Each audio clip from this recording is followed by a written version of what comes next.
આપણે 2 થી 3 લસણની કળી નાખી અને 1 મરચું લીલું નાખ્યું છે. આપણે રોટલી પડી છે તો આપણે રોટલીનું શાક બનાવવાનું છે. તો એમાં આપણે મીઠા લીમડાના પત્તા નાખીશું. આપણે એમાં હિંગ નાખીશું. એમાં નાખીશું લાલ મરચું નાખીશું અને પછી તરત એમાં છાશ નાખીશું.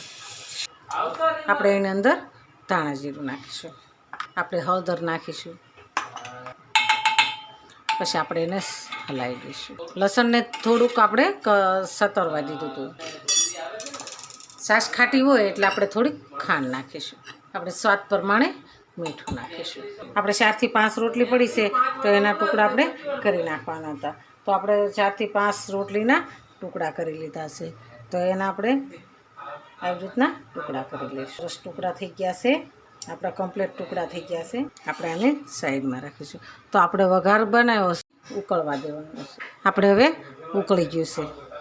ઉકળીને સરસ મસ્ત મસાલો થઈ ગયો છે. થઈ ગયો ને એકદમ મસ્ત. આપણે ઉકળી ગયું છે સરસ. તો આપણે એની અંદર હવે રોટલીને ટુકડા એડ કરી દેવાના છે. આપણે આવી રીતના હલાવી દઈશું. આપણે હવે શાક સરસ તૈયાર થઈ ગયું છે. તો આપણે ગેસને બંધ કરી દઈશું. એમાં આપણે લીલા ધાણાને એડ કરીશું. લીલા ધાણા નાખીને સ્વાદ સારો આવે.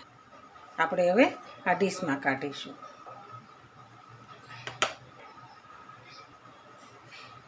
આપણું એકદમ સરસ રોટલીનું શાક તૈયાર છે. તો હાલો ખાવા.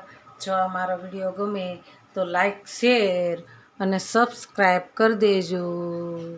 રાધે રાધે.